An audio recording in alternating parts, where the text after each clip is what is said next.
Exam से पहले आपने रिवीजन किस तरह किया पेपर फर्स्ट का? हाँ, ये इम्पोर्टेंट है सबकत ने एक बार मैं बुक पढ़ रहा था केवीएस मदान, तो उसने बोला कि कौन सी बुक पढ़ रहे हो? मैंने की केवीएस मदान, तो उसने बोला कि मैंने पढ़ रखी है। उसके बाद मैंने क्वेश्चन लगाए तो भी गलत हो रहे हैं, बकवास बुक है। शफ़क़त ने गलत नहीं बोला, मैं एग्री करता हूँ उससे। हाँ, ये आप अगर चीज़ मैंने भी फील की है हुँ।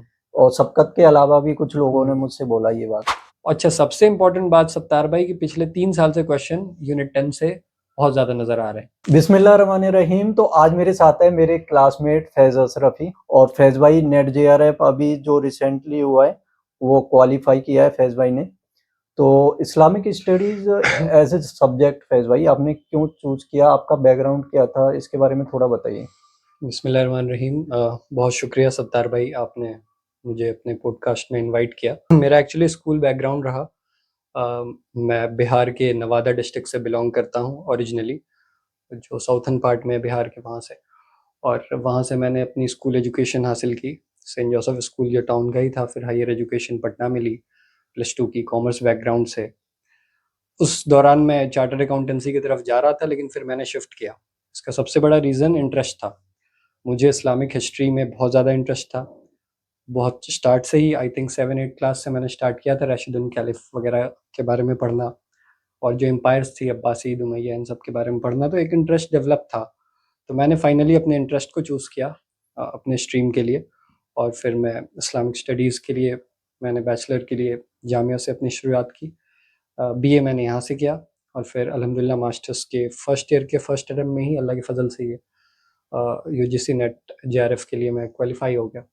तो ये सफ़र था यहाँ तक के लिए। अच्छा, बिहार से दिल्ली का सफ़र आपका कैसा रहा और आपको इस्लामिक स्टडीज़ सब्जेक्ट के बारे में कैसे पता लगा था फर्स्ट टाइम? क्योंकि इतनी फेमस सब्जेक्ट भी नहीं है इस्लामिक स्टडीज़। नहीं, एक तो जामिया मिलिया इस्लामिया का आइडिया इसलिए था क्योंकि यहाँ मैं 1-2 दफ़ा आया था 2018-19 में। कुछ मेरे फ्रेंड्स भी यहाँ से, उस वक़्त जो मेरे सीनियर्स थे वहाँ, यहाँ कुछ ग्रेजुएशन में एडमिशन था उनका, तो मेरा आना-जाना था। तो जब मुझे आइडिया लेना था तो मैंने सब्जेक्ट के लिए प्रोस्पेक्टस देखा था। प्रोस्पेक्टस में फिर जब इस्लामिक स्टडीज़ सब्जेक्ट आया, मैंने उसके सिलेबस देखे, तो मालूम चला ये तो पूरा का पूरा इंटरेस्टेड वो एरिया है मेरा। तो फिर मैंने उसको स्टार्ट किया, बीए की एंट्रेंस दी, और अल्लाह के फ़ज़ल से वो क्वालिफ़ाई हुआ। अच्छा, आपका है ना स्टार्टिंग से ही पीएचडी करने का प्लान था और नेट जेआरएफ को निकालने का प्लान था। तो आपने कब से स्टार्टिंग की थी नेट जेआरएफ की तैयारी की? पीएचडी का प्लान एज़ सच बैचलर में तो आई थिंक नहीं था, क्योंकि उस वक़्त में कोरोना क्राइसिस चल रही थी। तो 2 सालों तक तो हमारा ऑनलाइन मोड में पढ़ाई हो रहा था। तो क्वारंटीन के ज़माने में उतना वक़्त मुझे नहीं लगता था कि हम कुछ बहुत ज़्यादा एस्पिरेशन लेके बैठे होते हैं। लेकिन उसके बाद फिर आई थिंक फाइनल ईयर में जब मैं आया, यहाँ सीनियर्स से मुलाकात हुई, तो फिर मेरा ये आइडिया हुआ कि मैं किसी एक अहम सब्जेक्ट पे पीएचडी करना चाहता हूँ, जिससे सोसाइटी पे इम्पैक्ट हो, एक ऐसा प्रॉब्लम जो सोसाइटी के मॉडर्न ट्रेंड से कनेक्ट हो पाए। तो ये फ़ैसला करके फिर मैंने यूजीसी नेट का एंट्रेंस दिया, और अल्लाह के फ़ज़ल से वो क्वालिफ़ाई हो पाया। तो फैज़ भाई, नेट जेआरएफ में 2 पेपर होते हैं, जी। पेपर फर्स्ट और paper second. Paper first common होता है सबके लिए। तो फर्स्ट पेपर की आपने कैसे प्रिपरेशन की थी? इसके बारे में बताइए।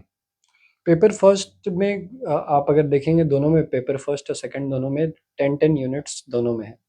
अब उसमें कुछ पार्ट तो ऐसे थे जो मेरे लिए काफ़ी ईज़ी थे, तो मुझे उसमें बहुत ज़्यादा मेहनत नहीं करनी पड़ी। ख़ास तौर पे अगर आप देखें कॉम्प्रिहेंशन का पार्ट, वो बहुत ज़्यादा ईज़ी होता है। All you have to do is कि आपको एक पूरा पैसेज पढ़ना होता है and you have to answer, तो वो बहुत ईज़ी होता है। उसके बाद अगर बाकी कुछ मैथमेटिक्स का पार्ट है तो वो भी बहुत बेसिक्स है, परसेंटेज के क्वेश्चन्स हैं उससे।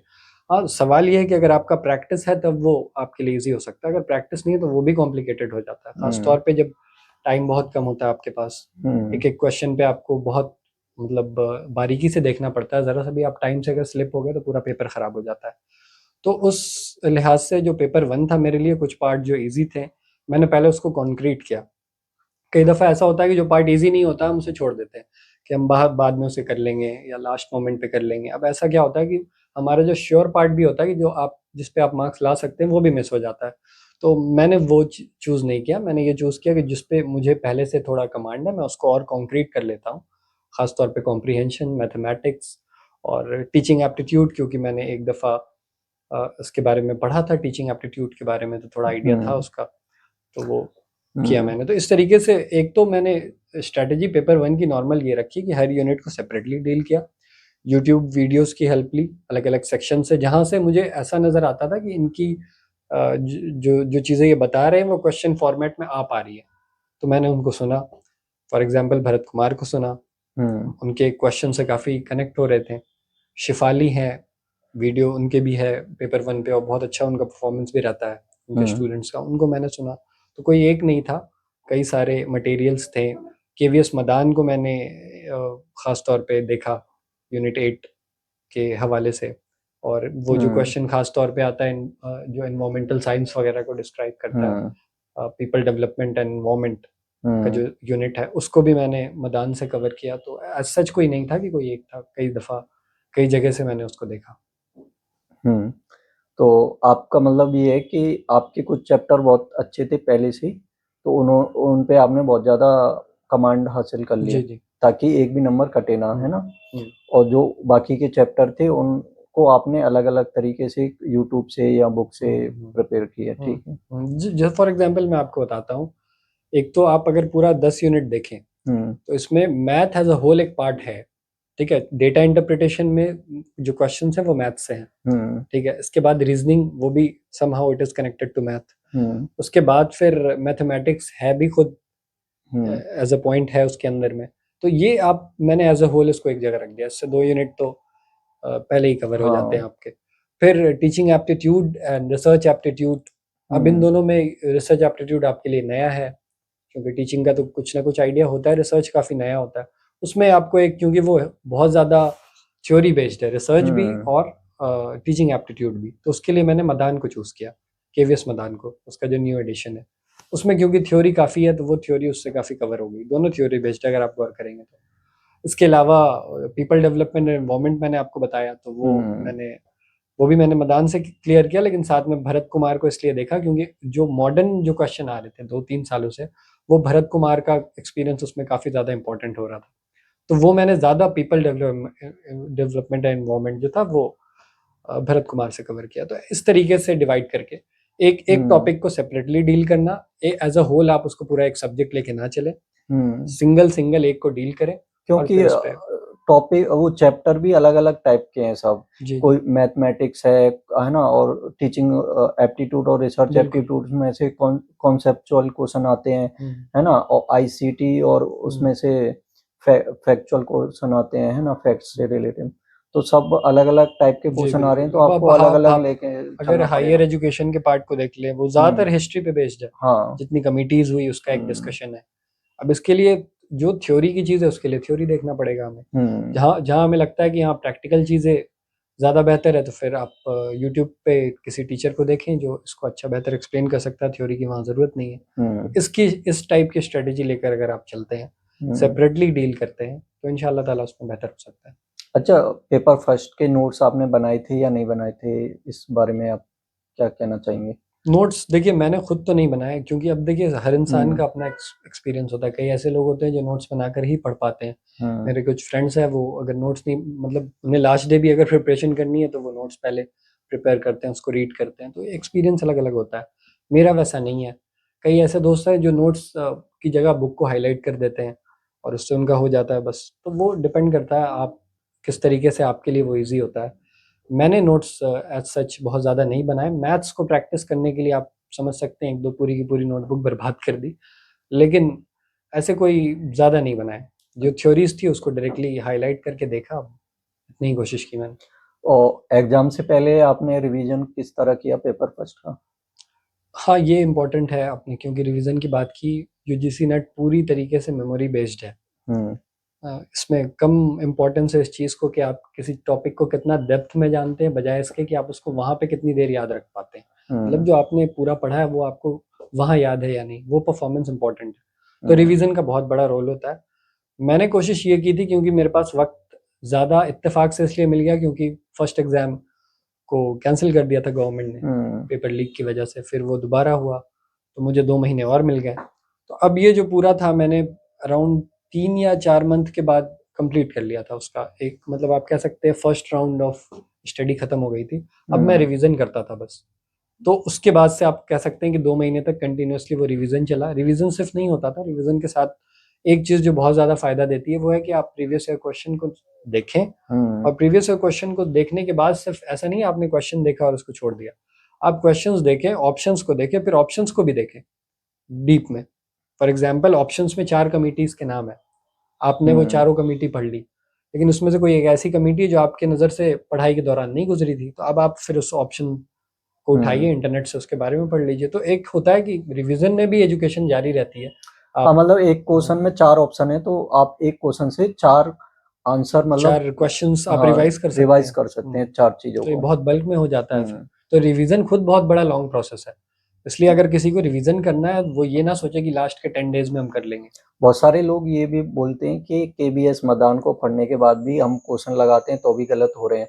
सबकत ने, एक बार मैं बुक पढ़ रहा था केबीएस मदान, तो उसने बोला कि कौन सी बुक पढ़ रहे हो, मैंने की केबीएस मदान, तो उसने बोला कि मैंने पढ़ रखी है, उसके बाद मैंने क्वेश्चन लगाए तो भी गलत हो रहे हैं, बकवास बुक है। शफकत ने बोला। अब तो शफकत क्वेश्चंस उसने डील किए होंगे, उनके नहीं हुए होंगे। शफकत मेहनत बहुत करते हैं। सवाल इसमें ये नहीं है कि आप बुक पढ़ने के बाद ये सोच लें कि जो मैंने पढ़ा है वो आएगा एग्जैक्ट। मैंने आपको पहले ही बोला कंसेप्ट क्लियर होने चाहिए। कंसेप्ट अगर आपके क्लियर है तो उस बेसिस पे क्वेश्चन आएगा। शफकत ने गलत नहीं बोला, मैं एग्री करता हूँ उससे। हाँ, ये आप अगर चीज मैंने भी फील की है, और सबकत के अलावा भी कुछ लोगों ने मुझसे बोला ये बात, इसलिए मैं आपको कह रहा हूँ केबीएस मदान के बाद भी क्वेश्चन गलत होते हैं हमारे। केबीएस मदान एक बार पढ़ने से नहीं होता, बार बार पढ़ोगे तब कंसेप्ट क्लियर होंगे, फिर उसके बाद क्वेश्चन आपके सही होने लगेंगे। आप अगर सिंगल मटेरियल से स्टिक है और सोचते हैं कि सब कुछ क्लियर उससे हो जाए, क्वेश्चन भी उससे फ्रेम हो जाए, तो ऐसा नहीं होगा। वो आप जब पूरे यूनिट को गौर करेंगे पेपर 1 का, तो वो इसी मकसद से लिया जा रहा है कि बच्चे को हर फील्ड में ऑलमोस्ट एक नॉलेज हो, बेसिक ही हो मगर हो, कंप्यूटर का भी नॉलेज हो, टीचिंग का भी हो, रिसर्च का भी हो। तो मतलब क्या है इसका, मतलब ही यही है। तो फिर ये समझना आपको पड़ेगा कि कोई एक किताब आप सोच ले, या फिर आप ये सोच ले बहुत बल्क में बहुत कुछ पढ़ लिया, वो भी नहीं है। कंसेप्ट क्लियर होने चाहिए। सिलेबस जो डिमांड करता है उसके कंसेप्ट क्लियर होने चाहिए। कहीं से पढ़िए आप, दैट डजंट मैटर। अच्छा, अब सेकंड पेपर की बात करते हैं, जो कि हमारा फेवरेट सब्जेक्ट है, हमारा इस्लामिक स्टडीज। तो पेपर सेकंड के लिए अगर देखा जाए तो एक ऐसी किताब है जो बहुत फेमस है, मुझे ज्यादा जिक्र करने की जरूरत नहीं, वो 3 एस्पेक्ट को कवर कर लेती है। एक पॉलिटिकल हिस्ट्री, पीके80 की बात कर रहा हूँ मैं, एक पॉलिटिकल हिस्ट्री को कवर कर लेती है, एक इंटेलेक्चुअल हिस्ट्री को पूरा कवर करती है। अब्बासीद, उमैयद, स्पेन, कहीं भी चले जाइए आप, तीनों डायनेस्टी बड़ी बड़ी कोई भी उठा लीजिए, तो पॉलिटिकल भी, इंटेलेक्चुअल भी, और सबसे इंपॉर्टेंट सोशल हिस्ट्री को भी कवर करती है। सोशल स्ट्रक्चर को बताती है, मिलिट्री का फॉर्म क्या था वो बताती है, पब्लिक फॉर्म क्या था।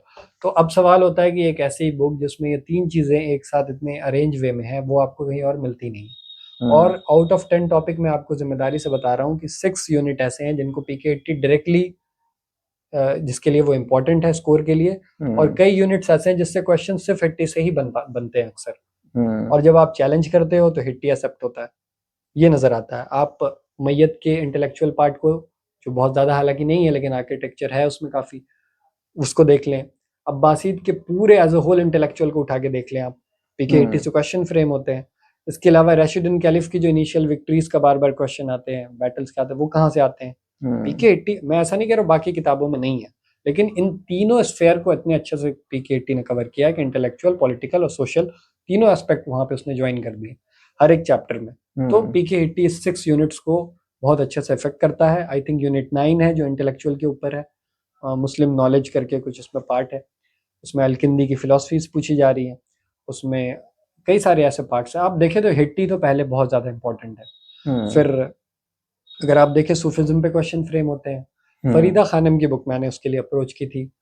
फरीदा खानम में एक चीज़ है कि अब वो कई दफ़ा ऐसा है ना कि स्टोरीज फॉर्मेट में भी चीज़ें आ जाती हैं, वो इम्पोर्टेंट नहीं होती। इम्पोर्टेंट क्या होता है कि डेट हो गया, खासकर किताब।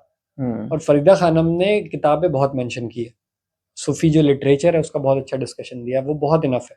मतलब फैक्ट्स जितनी भी हैं वो इम्पोर्टेंट है। तो हिट्टी को तो पहले आप एक अपनी बुनियादी किताब मान लें कि ये बहुत ज़्यादा अहम है। हालांकि ऐसा नहीं कि सिर्फ हिट्टी इनफ है, ऐसा नहीं हो सकता। आप उसके बाद अगर ओटोमन की मुझसे पूछेंगे तो मैं आपको बोलूंगा कि ओटोमन के लिए, तो ओटोमन एम्पायर के लिए इंसाइक्लोपीडिया ऑफ ओटोमन एम्पायर बहुत ज़्यादा इंपॉर्टेंट हुई। अच्छा, मुझे फ़ायदा हुआ कि बीए में हमारा ये सिलेबस गुजर चुका था, हमारे डिपार्टमेंट के प्रोफेसर उमर सर ने उसको पढ़ाया था, तो वो बहुत इनफ प्रूव हुआ मेरे लिए, उसके नोट्स बहुत ज़्यादा इनफ प्रूफ हुए। तो एक तो ये हो गया। इसके अलावा अगर आप देखें तो हिट्टी में स्पेन का पूरा इंटेलेक्चुअल पार्ट भी, स्पेन भी बहुत अच्छे से डिस्कस है, सिसिली है, ये पूरा पार्ट वहाँ से कवर हो जाएगा। इसके अलावा मैं आपको जो बता रहा हूँ, फिर सफ़ाविद एम्पायर हो गई, तो सफ़ाविद एम्पायर के लिए बेस्ट बुक, उसके लिए रोगर सैफरी की बुक बहुत अच्छी है, जो सफ़ाविद एम्पायर को क्लियर करती है। ईरान अंदर सफ़ाविद शायद ये नाम है, आप इसको क्रॉस तो चेक कर लेंगे। ये आप बता रहे हो ओटोमन एम्पायर, और इसके लिए तो इस पीके80 में भी तो दे रखी है ये नहीं, यूनिट। पीके80 में बहुत से लोग इस कंफ्यूजन में पीके80 को पिक कर लेते हैं कि इससे ओटोमन हो जाएगा, हालांकि ये गलत है। और हिस्ट्री ऑफ अरब्स उस किताब का नाम है, वो अरब एरियाज के बारे में ही डिस्कशन करती है ज़्यादातर, और अरब हिस्ट्रीज को डिफाइन करती है।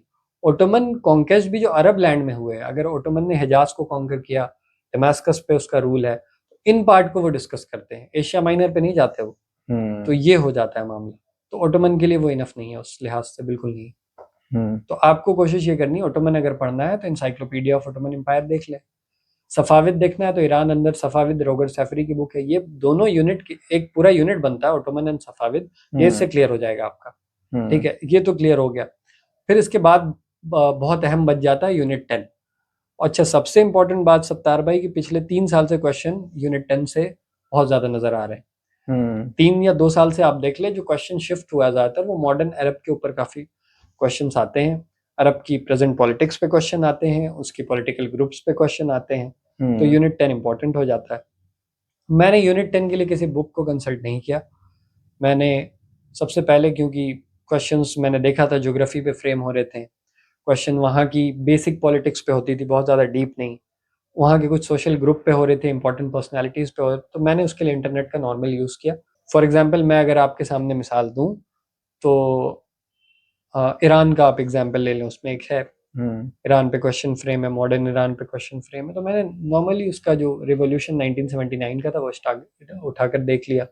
मतलब जितनी भी इस्लामिक रेवोल्यूशन रिफॉर्म वगैरह हुए हैं वो आप वहाँ से कवर कर सकते हैं। फॉर एग्जांपल आप देखें ना, अगर क्वेश्चन आ रहे हैं नॉर्मल से सैयद अहमद शहीद पे, यूनिट 10 में एक एग्जांपल दे रहा हूँ, तो उसके लिए मैंने किसी किताब को नहीं देखा, मैंने सैयद अहमद शहीद के मूवमेंट को विकिपीडिया से या इंटरनेट के किसी आर्टिकल से पढ़ लिया।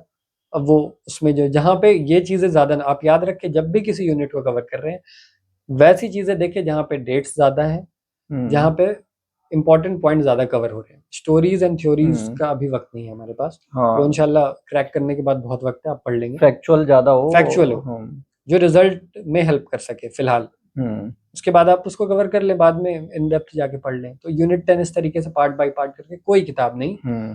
विकिपीडिया इंपॉर्टेंट रहा उन सारी कंट्रीज के लिए, चाहे वो पूरा वेस्ट एशिया, नॉर्थ अफ्रीका, जो वाना रीजन पे क्वेश्चन फ्रेम होते हैं, ईरान देख लें आप, ये जो इस तरीके से है। आगे चले जाएं तो ओमान, जीसीसी के जो कंट्री है, गल्फ कोऑपरेशन काउंसिल, उस पर क्वेश्चन फ्रेम हो रहे थे, पैलेस्टाइन इसराइल इशू पे हो रहे थे, तो इसको विकिपीडिया से कवर किया। नहीं तो कई कई दफ़ा आर्टिकल हुए, जैसे अल जजीरा का कुछ आर्टिकल था वो मैंने देखा। अच्छा, एक इंपॉर्टेंट चीज़ आती है कि क्वेश्चन अब यूनिट 10 में मॉडर्न पॉलिटिक्स से आने लगे हैं, तो वो उसके लिए आपको खुद अवेयर रहना पड़ेगा, आपको मॉडर्न पॉलिटिक्स से स्टिक होना पड़ेगा, क्योंकि आपका सब्जेक्ट जब Arab culture and Islamic studies है, then you have to connect with the modern trends of Arabia, तो ये आपको देखना पड़ेगा। ये आप अगर लेके चलेंगे तो इंशाल्लाह अच्छा होगा। और पेपर सेकंड में प्रीवियस ईयर क्वेश्चन कितने इम्पोर्टेंट रहते हैं और कितने ज़्यादा रिपीट होते हैं आपके अकॉर्डिंग? ये इम्पोर्टेंट क्वेश्चन है आपका कि इम्पोर्टेंट कितने होते हैं, ये तो बहुत ज़्यादा है, क्योंकि ये पेपर 1 नहीं है। पेपर 1 में क्या है कि आपने प्रीवियस ईयर के अगर 10 क्वेश्चन साल के भी क्वेश्चन देखें तो कई दफ़ा ऐसा होता है कि वो 10 साल के भी क्वेश्चन पढ़ने के बाद कुछ ज़्यादा फ्रूटफुल हमें नज़र नहीं आता। आपके सब्जेक्ट में ऐसा नहीं है, क्योंकि मुझे ऐसा लगता है कि आपके सब्जेक्ट में हिस्ट्री का एक पर्टिकुलर फ्रेम है जिससे क्वेश्चन फ्रेम हो रहे हैं। एक बुनियाद आप समझ लें कि एक सर्किल है बेसिकली, उसी के अंदर से ज़्यादातर क्वेश्चन पिक हो रहे हैं। तो उसमें वैसा नहीं है, वो बहुत ज़्यादा मतलब वास्ट है, कहीं से भी क्वेश्चंस आ जाते हैं कई दफ़ा।